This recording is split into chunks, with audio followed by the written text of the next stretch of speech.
Процесот за спроведување на тендерската постапка за набавка на фингерпринт апарати за локалните избори кои треба да се одржат во октомври ќе почне од почеток. Извори од Државната изборна комисија за Алфа вела дека причината се недоследностите во терминологијата која употребувале вработените во ДИК, кои требало да дефинираат кому треба да му биде земен отпечаток од прст на гласачкото место, како и условите кои треба да ги исполнат компаниите кои ќе се јават на тендерот. Наместо биометриска идентификација на гласачите, оперирале со термин електронска идентификација на лица. Ова според високи извори во ДИК можело да доведе до нарушување на изборниот процес. Во новата комисија која ќе работи на постапката за фингерпринт ќе бидат тројца членови на ДИК кои ќе ги заменат вработените кои досега работеле на условите. Од невисокиот државен изборен орган велат дека дефинирањето на условите за учество заедно со распишувањето на тендерот треба да завршат до јуни.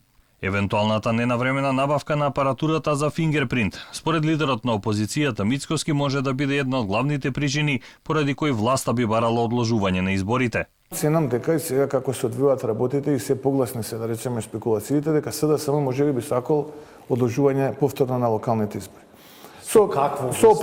Не знам, нема да стигне системот за фингерпринт на време, не знам нешто друго, ќе најдат начин.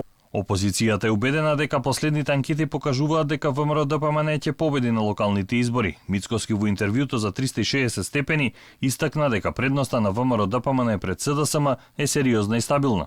Имам чувство дека разликата помеѓу, а и бројките кои што ги имам на располагање се солидни бројки кои што имајќи предвид целокупната состојба во државата, гарантираат една стабилна и сигурна победа на ВМРО-ДПМН, доколку утре би се точно дека вакви бројки добивавте и пред последните парламентарни избори, да речеме.